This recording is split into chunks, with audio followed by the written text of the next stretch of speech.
ज्ञान QR code digital लायब्ररीत आपले स्वागत आहे. शिक्षणाची जननी क्रांतिज्योती सावित्रीबाई फुले. नमस्कार बालमित्रांनो. आज आपण अशा एका माऊलीची गोष्ट ऐकणार आहोत जिने स्वतः चिखल सोसला पण तुमच्या आमच्या आयुष्यात ज्ञानाची फुले फुलवली. ही गोष्ट आहे भारताच्या पहिल्या महिला शिक्षिका सावित्रीबाई फुले यांची. पुण्याचा भेडेवाडा, साल 1948. एक 21-22 वर्षांची तरुण स्त्री हातात पिशवी घेऊन निघाली होती. पण पहा, रस्त्यावरचे काही लोक त्यांच्यावर दगड फेकत आहेत तर काही जण त्यांच्या अंगावर शेण टाकत आहेत. लोक ओरडत होते, धर्माला काळीमा फासताय, स्त्रियांनी शिकणं पाप आहे. पण ती स्त्री डगमगली नाही. शांतपणे त्यांनी आपल्या पिशवीतून दुसरी साडी काढली, ती नेसली आणि शाळेत जाऊन मुलींना शिकवू लागल्या. माहीत आहे का त्या असं का करू शकल्या? कारण त्यांच्या पाठीशी उभे होते त्यांचे पती महात्मा ज्योतिराव फुले.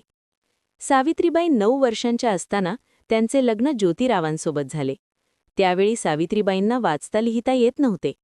एकदा काय झाले, सावित्रीबाईंना एका ख्रिश्चन मिशनऱ्याने एक पुस्तक दिले होते. त्या पुस्तकातील चित्रे त्या कुतूहलाने बघत होत्या.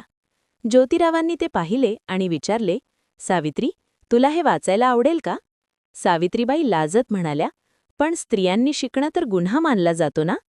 ज्योतिराव हसले आणि म्हणाले, ज्ञानाचा प्रकाश कोणासाठीही गुन्हा नसतो. त्या दिवसापासून शेतात काम करताना, भाकरी भाजताना ज्योतिराव सावित्रीबाईंना जमिनीवर अक्षरं गिरवायला शिकवू लागले. आणि बघता बघता जिने कधी शाळा पाहिली नव्हती, तीच सावित्री एक महान शिक्षिका झाली.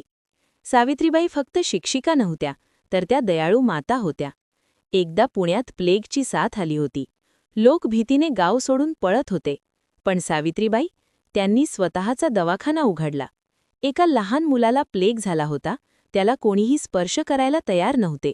सावित्रीबाईंनी त्या मुलाला आपल्या कडेवर उचलून दवाखान्यात नेले.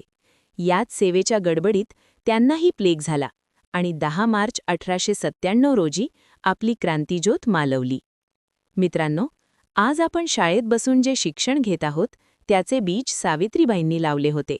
जेव्हा जेव्हा तुम्ही पुस्तक हातात घ्याल तेव्हा या जिद्दी माऊलीची आठवण नक्की ठेवा.